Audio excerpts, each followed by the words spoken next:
Hello students, आज हम करेंगे सिमिलैरिटी का प्रॉब्लम सेट 1 से क्वेश्चन नंबर 13। ये लास्ट क्वेश्चन है। पिछले वीडियो में भी मैंने बताया था आपको कि प्रॉब्लम सेट के जितने भी क्वेश्चंस हैं सब रिपीटेड क्वेश्चंस हैं। आपको प्रैक्टिस करनी होगी जिससे वो बहुत आसानी से आ जाएंगे। अगर फिर भी कोई प्रॉब्लम आपको समझ में ना आए तो कमेंट सेक्शन में लिख दीजिए। आज हम क्वेश्चन नंबर 13 करते हैं। क्वेश्चन नंबर 13 में फिगर दिया हुआ है जिसमें एंगल ए 90 डिग्री है ट्राइंगल एबीसी में। साथ ही साथ आपको ये इंफॉर्मेशन दी है कि DEFG जो है वो एक स्क्वायर है। स्क्वायर है से ही दिमाग में रखिए कि ये साइड्स इक्वल हैं। उन्होंने हिंट में भी दिया हुआ है कि उसका यूज करना है हमें कि DE is equal to FG is equal to DG। ये आपको दिमाग में रखना होगा स्क्वायर के नाम से ही। हमें प्रूव करना है DE square is equal to BD into EC। अब उसके लिए भी एक हिंट उन्होंने दे दिया है बुक में कि GBD ट्राइंगल को CFE के सिमिलर प्रूफ करना है, इन दोनों ट्राइंगल्स को।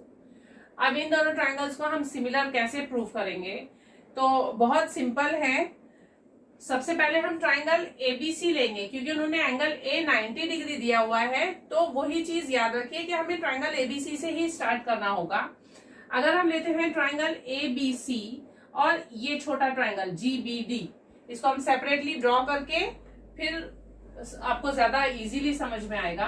ABC इस तरीके से बन रहा है ABC और GBD जो है यहाँ पर है GD। तो अगर आप समझिए ये 90 डिग्री है और ये भी 90 डिग्री है क्योंकि स्क्वायर के एंगल्स जो है वो 90 डिग्री के होते हैं, तो ये एंगल 90 डिग्री है, एंगल D। अगर ये बड़ा ट्राइंगल में ये 90 है और छोटे ट्राइंगल में ये 90 है और बड़े ट्राइंगल और छोटे ट्राइंगल में B कॉमन है, तो ये फिर से कौन सा टेस्ट हो गया? Angle test. एंगल टेस्ट से ये छोटा ट्राइंगल और ये बड़ा ट्राइंगल सिमिलर हो जाएंगे। सिर्फ आपको नेमिंग पे बहुत ध्यान देना है। अगर आपने नेमिंग में गड़बड़ करी, वो करस्पॉन्डेंस जो हमने एक वीडियो में किया था, तो अगर आपने करस्पॉन्डेंस में गड़बड़ करी तो फिर ये प्रूफ आपको नहीं आएगा। तो करस्पॉन्डेंस आपका सही होना चाहिए। नेमिंग के टाइम पे लेटर्स पे ध्यान दीजिए, क्योंकि मैंने एंगल A लिखा है 90 डिग्री, तो छोटे वाले का D है 90, इन दोनों को हमें पहले लिखना है। अगर मैंने B लिया है सेकेंड नंबर पे यहाँ पे, तो यहाँ भी B सेकेंड नंबर पे होगा क्योंकि B कॉमन है। अब जो तीसरा अल्फाबेट बच गया यहाँ से C और यहाँ से G, वो यहाँ लिख दीजिए। तो ये नेमिंग ही इंपॉर्टेंट है इस क्वेश्चन में, इसके अलावा और कोई डिफिकल्टी नहीं आएगी। तो हम लिखेंगे triangle ABC is similar to triangle DBG by angle test. उसके बाद उन्होंने जो दूसरा ट्राइंगल इस साइड दिया हुआ है, अब इसी तरीके से आप उसको भी सेपरेट फिगर ड्रॉ करेंगे तो समझ जाएंगे। सेम टाइप का फिगर है उस तरफ, इस पार्ट में यहां दिया हुआ है EF। ये एंगल C कॉमन है, बड़े ट्राइंगल में भी C आ रहा है और छोटे ट्राइंगल में भी C आ रहा है, C कॉमन है। उसी तरह यहाँ 90 है और यहाँ पे E90 है।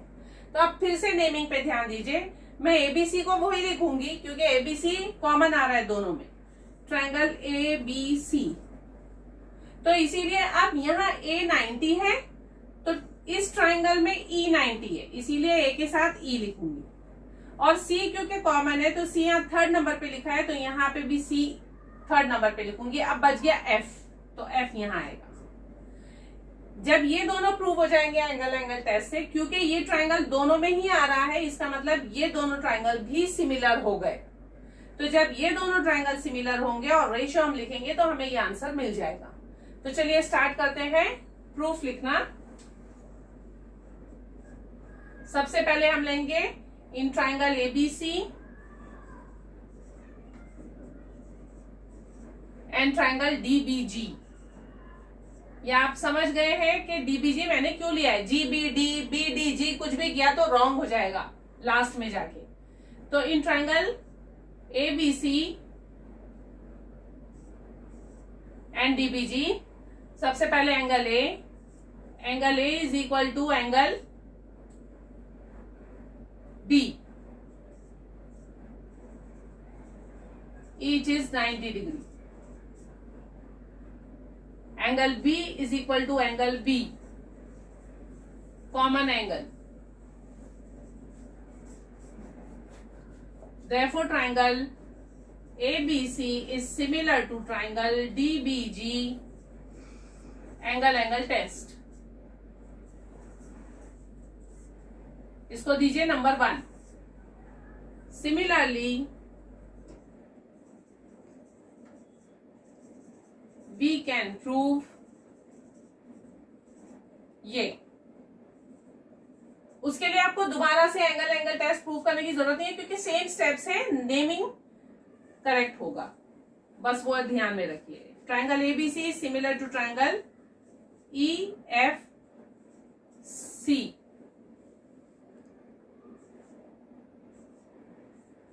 Angle test.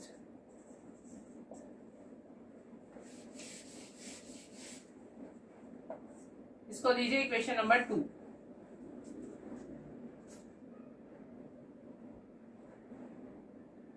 Also, since DEFG is a square, therefore DG is equal to DE is equal to EF.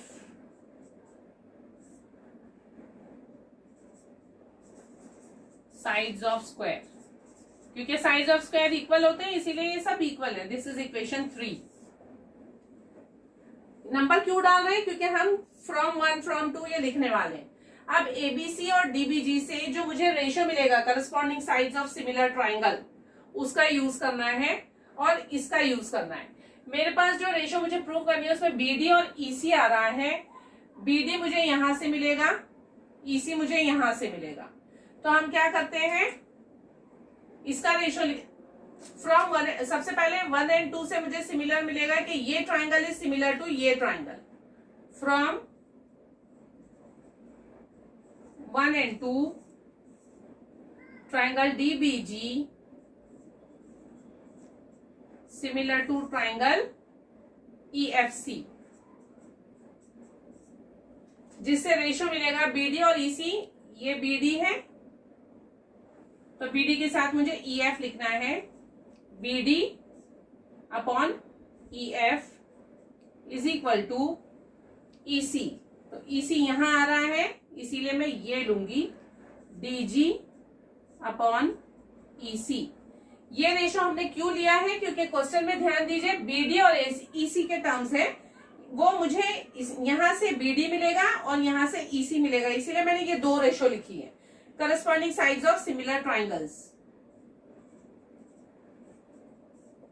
इसको जब मैं क्रॉस मल्टीप्लाई करूंगी तो मुझे मिलेगा BD into EC is equal to EF into DG. EF into DG. लेकिन ध्यान से देखिए, फ्रॉम इक्वेशन 3 हमें मालूम है EF और DG, EF DG सब DE के बराबर है. तो फ्रॉम इक्वेशन 3 में इसे लिख सकती हूं DE इंटू DE फ्रॉम 3, जिससे मुझे ये मिल गया DE square. D into D is DE square. ये product is equal to DE square जो हमें प्रूफ करना था. तो हेंस प्रूफ. होप आप लोगों को ये क्वेश्चन भी समझ में आ गया होगा. अगर कोई भी डिफिकल्टी है आप मुझे कमेंट करके पूछ सकते हैं. Thank you.